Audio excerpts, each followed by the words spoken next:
I keep telling myself I'm not the kind of person who invents monsters to make sense of grief, that I've always trusted the sturdier explanations, weather, tracks, fatigue, human error, but every time I replay those hours in the mountains, the neat drawers in my head slide open and everything I once labeled known spills to the floor.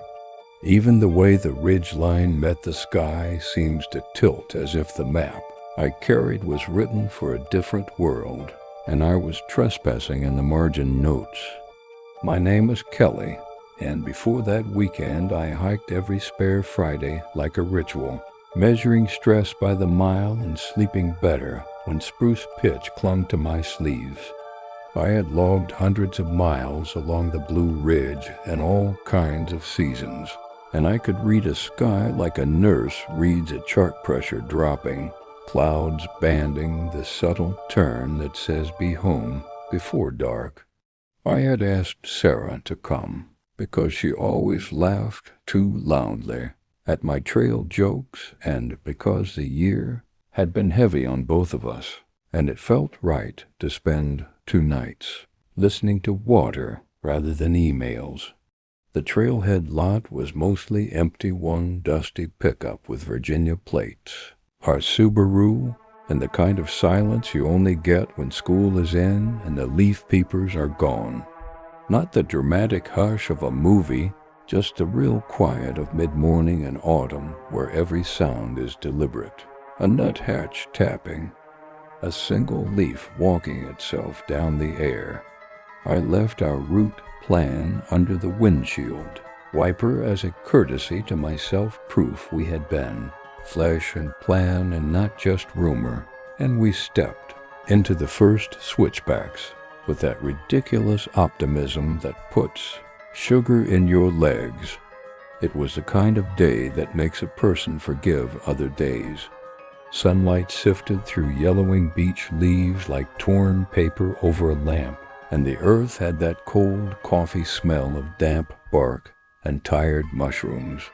Sarah talked about her office and the petty dramas of fonts and deadlines, and whether she should bring her cat on a leash to the park, and I pretended to argue while I counted blazes and gauged how much climb we had before the next water source, because that's how I love people, by noticing the small things that could hurt them later. By noon, we were 6 miles in and hungry enough to dignify a smashed sandwich.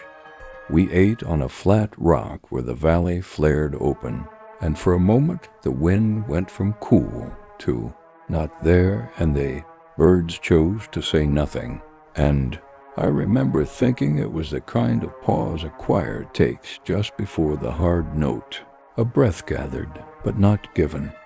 I don't want to dress it up with folklore. I don't want to invent an omen where there might have only been weather, but the quiet folded around us in a way that changed my pulse. Sarah noticed it too. She lowered her voice without meaning to, as if the woods had become a room where someone was sleeping. We shrugged it off because what else do you do, and kept walking. A mile later, we found the first wrong thing. It was an oak, arm thick, flayed of bark from shoulder height to a place I couldn't reach even if I stood on my pack. Bears will rake a tree, sure, and I've seen where lightning burrowed down a trunk and threw bark like confetti, but this was peeled. Long ribbons of it hung like wet brown bandages, and the wood beneath wore scars that bit deep and ran straight as if something with patience had sharpened itself here. I circled the base, and only after a moment did the shape near my boot stop being leaf and shadow and become a print. I don't have a better word for it. It wasn't round like a bear, and it wasn't the double stamp that happens when a cat's back foot lands in its front pad. It was long with a broad heel and room for 5 distinct toes that had pressed the mud into neat crescents and inside one of those crescents was a bead of water, trembling as if the ground still remembered weight. I set my palm beside it. My hand looked like it belonged to a toy person. Sarah took a photo, and the sound of her phone shutter was indecently loud, like clinking a glass in church.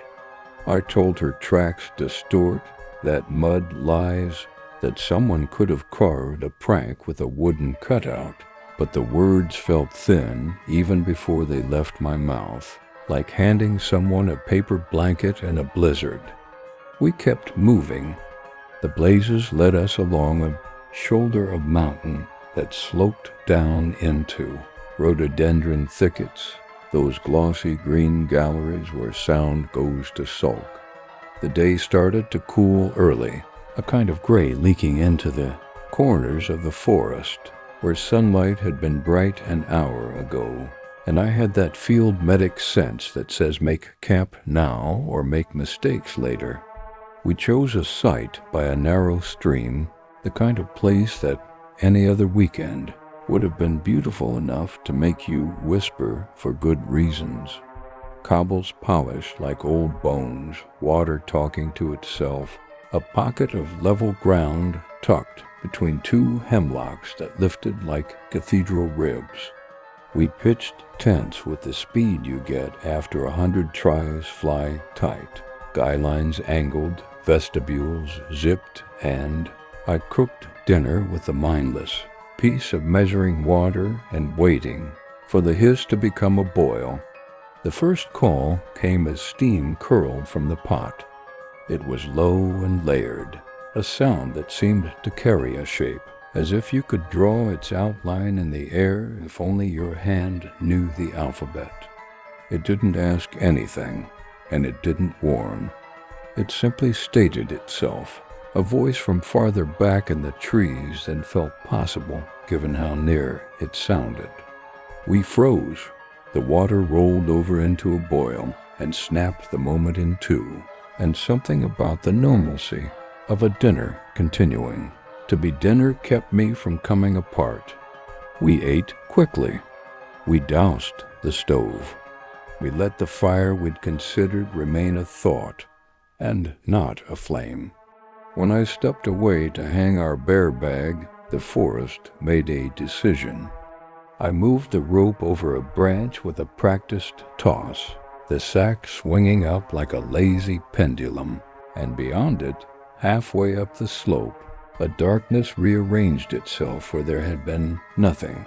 I only saw the shape for a heartbeat, no. That's wrong for the space between a heartbeat and its echo. But in that slit of time, my nerves recognized mass, the way you can feel a truck coming through your feet before you hear it. The thing stepped backward without sound, the understory behaving as if it owed the shape a favor, and it was gone. I can't explain how a body that large because it was large, larger than any person, moved through brush without touching it. But the leaves above it gave a tiny, single shiver like a thought someone changed their mind about saying.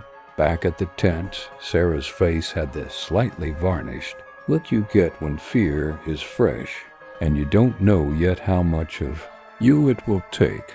We didn't talk about leaving. We talked about protocol, the way you talk in the E when a pulse threads and the room shrinks to the width of an airway.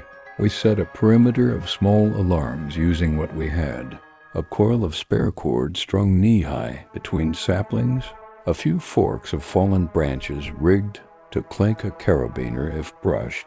The bare bell hung low enough to argue with a shin. I know how that sounds. I know bells are for tourists and accidents, but I've also learned that anything that makes a fraction of a second louder can be the only time you get. We tried to sleep. The tents glow a little when headlamps move inside them. We turned ours off and let the night be its own animal. The calls came again, not serial, not like wolves trading notes. Each voice was a different shape, and they spoke in a geometry I didn't understand, one far uphill and a little left, another downstream, one so near to the right that the nylon of the tent made a noise because the air itself shifted. The ground seemed to pulse once, like it missed a heartbeat. I lay very still and tried to listen with the part of me that doesn't panic, the part that counts. There were at least 3, possibly 4. A small one, though, not small, closer moved past my vestibule. Its steps weren't heavy. They were decisive, as if each foot knew exactly where it belonged. The bell didn't ring. The cord didn't twitch. Something bumped the line and didn't touch it. That is a sentence I would have thought impossible before, and yet there it is in my memory like a nail. Refusing to rust, I heard Sarah whisper my name, and I whispered, hers back so carefully the word. Felt like a leaf turned over by a fingertip. We stayed that way for a long time. If you told me it was 20 minutes or 2 hours, I would believe you, ears straining, lungs shallow. The night pressing in close enough to count our ribs.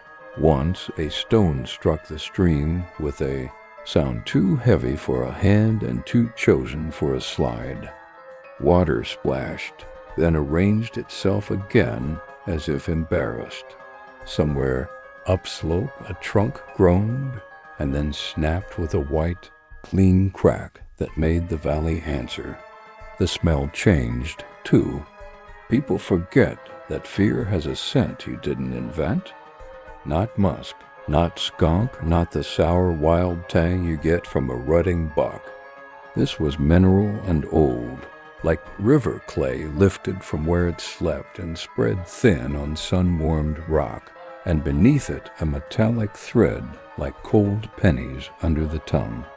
I started to think about every story I had dismissed as a campfire, needing fuel, about the missing link that doesn't want to be found, about a Stone Age rumor still breathing, about the first fear mankind ever knew, and I hated myself for how those phrases offered a frame, because frames are for pictures you can step away from. A shadow broke the line of my vestibule and held there as if listening through the mesh. I could see the suggestion of a knee, the slope of a calf, hair in disarray like wind moving through high grass, except there was no wind. It stayed one slow count, 2, and then a hand, God help me, a hand rested against the fly from the outside, as casual as someone pausing at a window to look for their reflection. The nylon bowed a fraction where the weight touched, and I could make out the spread of digits, the length of the middle finger absurd in a way that made my mouth go dry.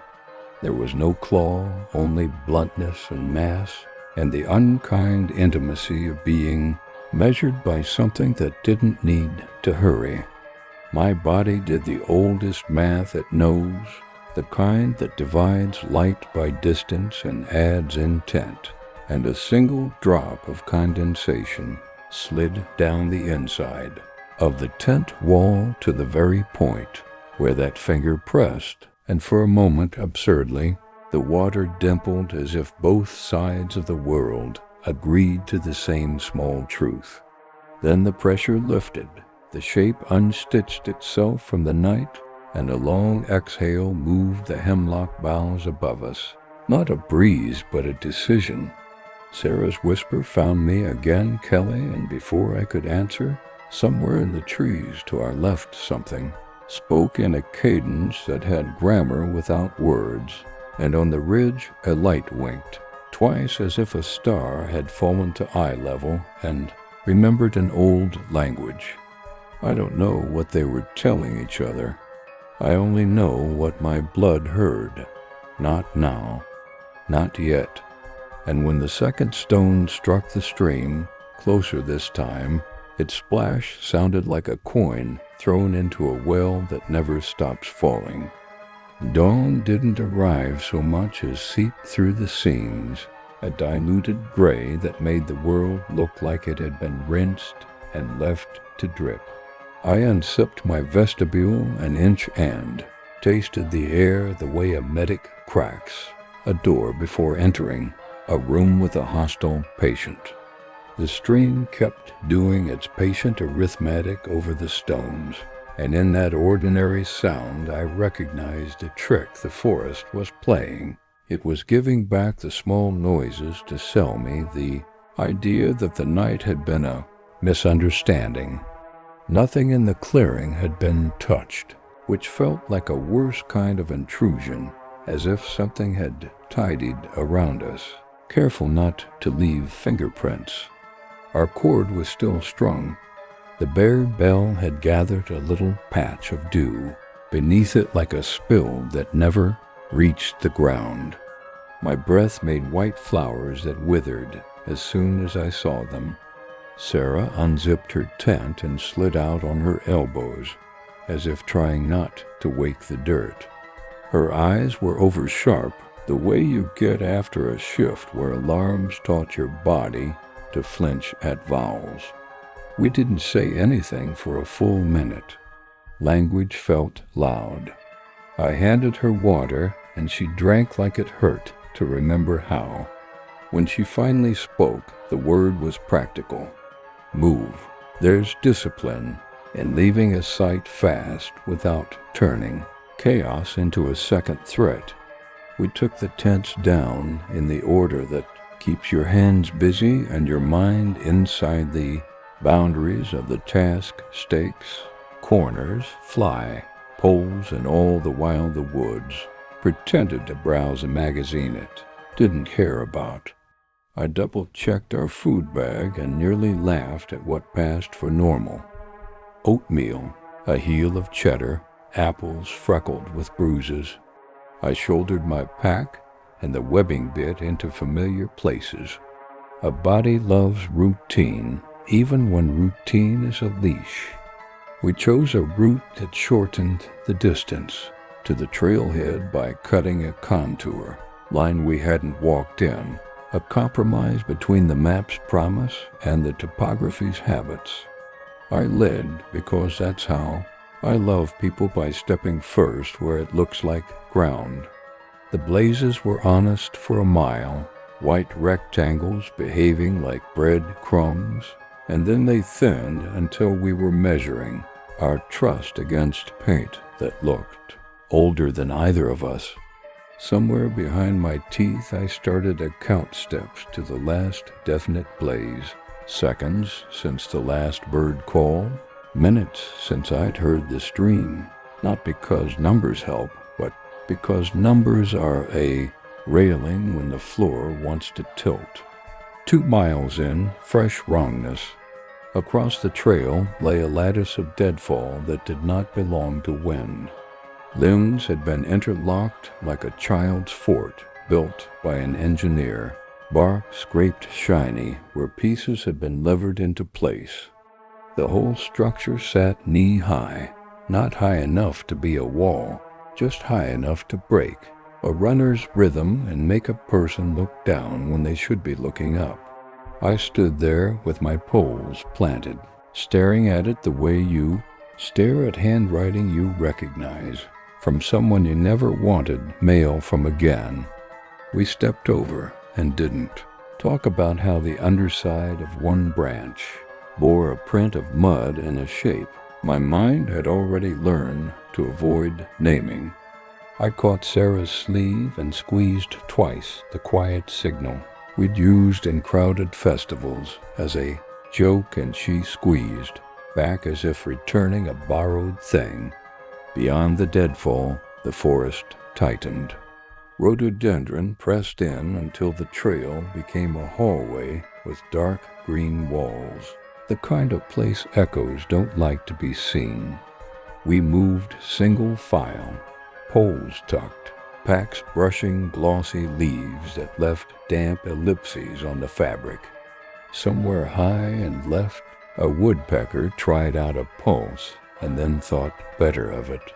The ground changed underfoot to softer, more forgiving, as if Pete had wandered down from the high bogs to see what we were about. My boots sank half an inch and came back up reluctantly, and when Sarah stumbled and pinwheeled, the sound her pole made against a rock torched the air for a second. We froze like bad actors in a still photograph. Nothing answered, but an old log on the A slope above us shed a thin sheet of bark as if shrugging off a hand. At the next junction, the sign had been twisted. Not broken or uprooted, rotated, the top board muscled around on the post so its arrow pointed into a drainage where no trail had the right to go. I wanted to fix it. I wanted to write the simple lie and feel like I could tilt the world back into true with a pair of palms, but touching it felt like shaking a stranger's shoulder in a dark room. We kept to the map, to the slope's logic, to the way trails prefer not to climb more than they must. The correct path showed itself by subtleties compacted, soil the color of a tea stain, the ghost of boot edges, until it walked us to a footbridge over a gulch that had eaten more hillside than was polite. The bridge was 3 planks wide, 2 handrails that had seen better sap. I put a boot on the first board and felt the whole structure confess its age, a tremor that traveled up my shin and tapped my kneecap. Halfway across, the wind in the gap rose and tried to take our names. That's when the first rock came. It wasn't a thrown thing so much as a chosen one, a stone the size of a cantaloupe that arrived with the sincerity of a decision.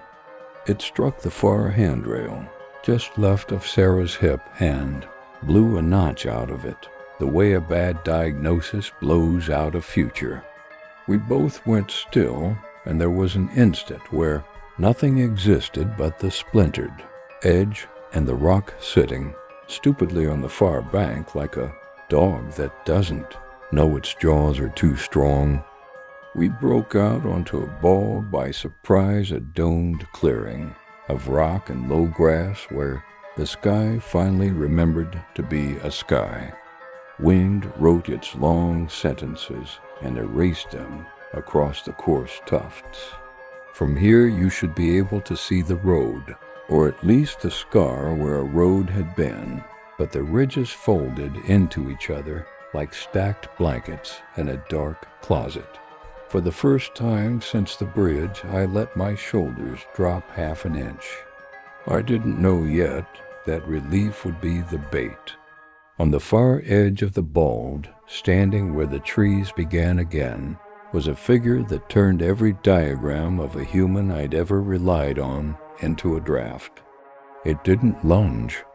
It didn't raise its arms. It just stood, demanding the kind of attention you usually reserve for instruments that beep. It was big in the way rock faces are big. You can know the number and still be surprised when you stand under them. Hair and clots and rivers. A chest that moved not with quick mammal breaths, but with the long pull of a bellows. It lifted its chin an inch, and the whole forest seemed to listen to that inch. Then it did the strangest thing. It reached to its own face and drew 2 fingers down beside its mouth, slow, as if demonstrating how to undo a zipper that wasn't there. Behind me, Sarah said my name, but this time the syllables came back from the trees in a voice that was not hers and almost was, a child's tracing of a signature it had only seen once. I do not know if my hand moved first or my feet. I know the spray hissed and shred a veil in front of us, and the wind took the edge off and gave the rest back, and my eyes burned and watered, and still I kept the nozzle up because sometimes pain is the only fence you can afford. Through the blur I saw the figure step sideways, not retreating, just shifting weight like a dancer deciding which turn to make next. A second shape appeared to its left, lower, thicker through the shoulders, and set its hand on the first, one's forearm the way you stop someone you know well from doing something they don't need to do yet. The wind fell flat. Everything that moved paused, even the grass, as if the mountain had placed its palm on the crown of our heads. That was when I heard it, very faint and impossibly close to my right ear, a whisper of my name in Sarah's timbre, full and perfect, not the earlier clumsy attempt, and it came from a mouth that was not hers. I turned because how could I not? Because love makes you foolish about timbre, because you cannot program yourself out of answering when the person you came here with calls to you like that. Nothing stood there but the empty edge of the bald and the line of trees with their quiet lungs. And in the flat of the rock at my feet, so clean it might have been etched with a surgeon's tool, was a single long hair laid in a curve that made a question mark without a dot.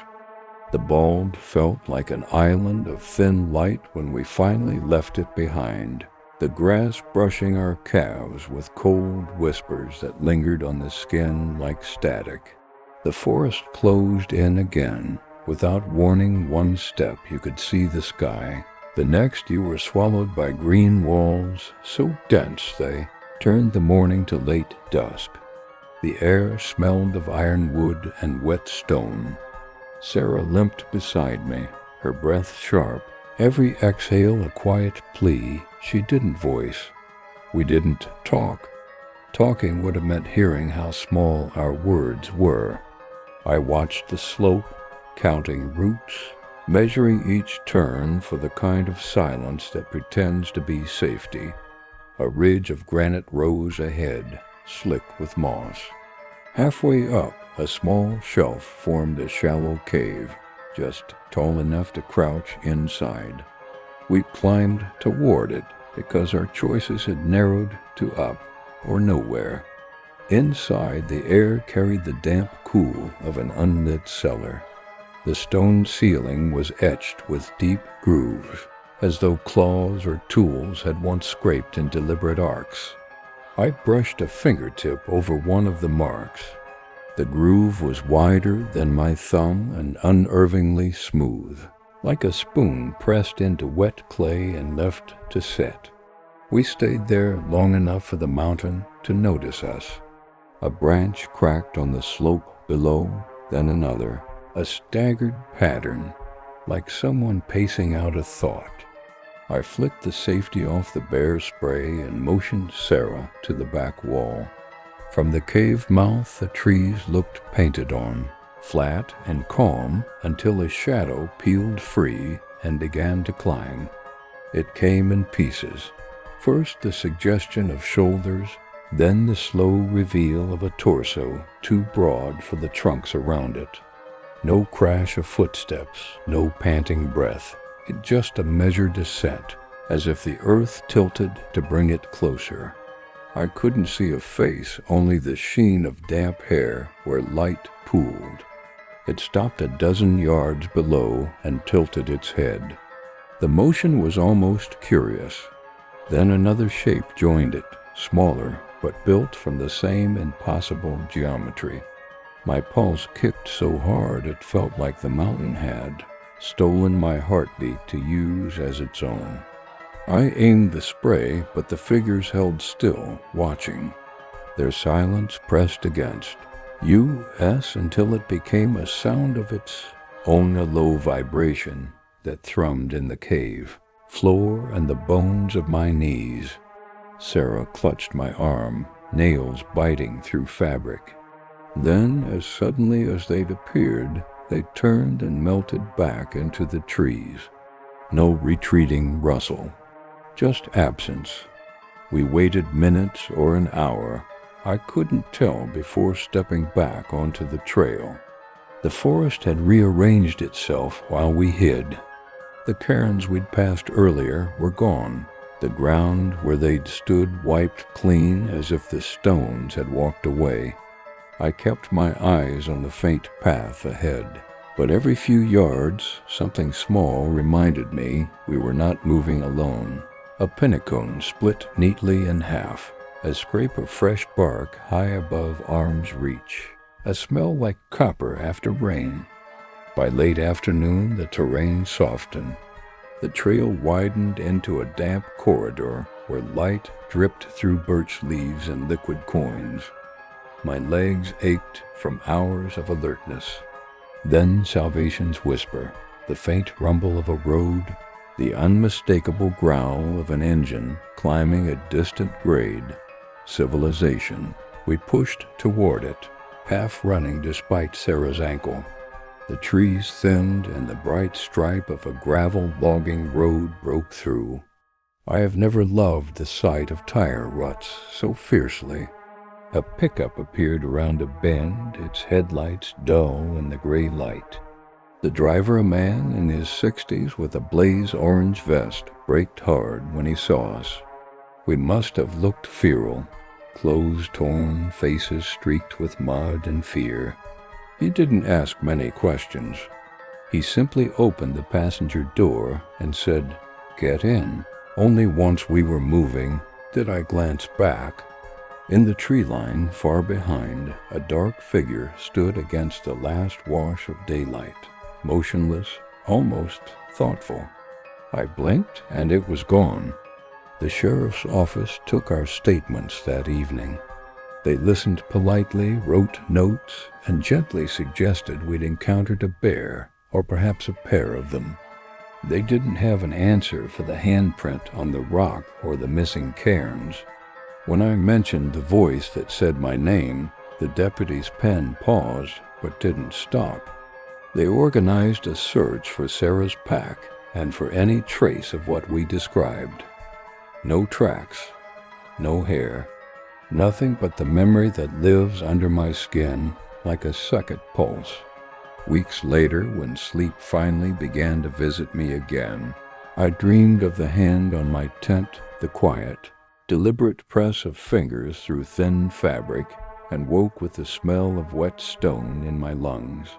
I know what we saw, I know what we heard, and I know the mountains will keep their own counsel. Somewhere in those ridges, something walks that understands us well enough to leave almost no proof, something that let us leave because it chose to, not because we escaped. That knowledge follows me every time I step outside, a shadow stitched to my name, waiting for another night when the forest decides it's ready to speak again. The days after our rescue slid past like glass smooth, reflective, impossible to grip. Friends brought casseroles and questions, and I smiled in the wrong places because my mind was still on that mountain, tracing every bend of the trail as if the right memory might open a hidden door back to Sarah. Nights were worse. Sleep came in jagged snippets, each one ending with the same vision, a hand flattening the nylon of my tent, fingers too long, the slow weight of a thought that wasn't mine. I gave my statement 3 times to the county sheriff, to a pair of state investigators, and finally to a federal officer whose badge had no agency I recognized. Each version felt smaller, as though the truth had to be folded to fit their forms. When I described the voice that shaped my name, the officer's eyes stayed still, but the pen in his hand slowed, paused, then started again with almost invisible care. They took our clothes for trace, evidence, sent teams with dogs and thermal cameras, and came back with nothing but theories about black bears and stress-induced hallucination. One ranger, younger than the rest, lingered as I signed the final report. He waited until the room emptied, then said in a low voice, "I believe you," and walked out before I could ask what he'd heard in those woods himself. Weeks later, I drove back to Asheville alone. The mountains loomed against the dusk like a silent jury.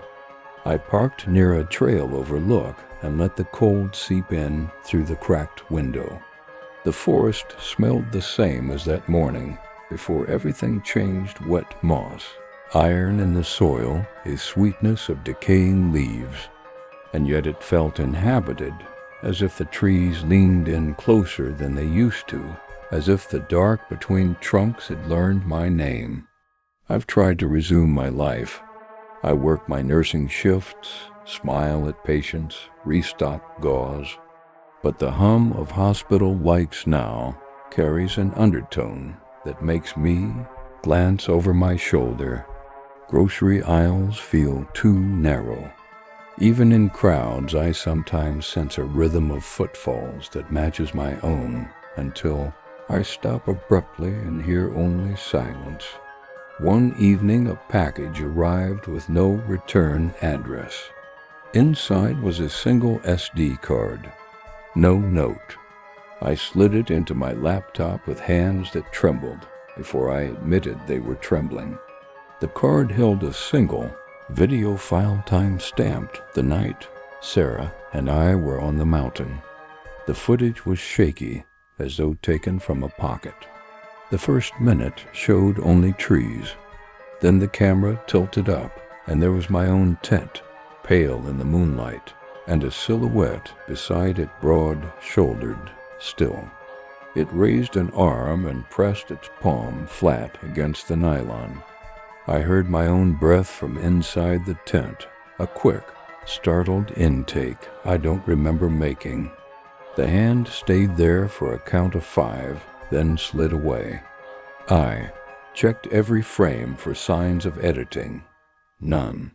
The metadata matched the timeline of that night.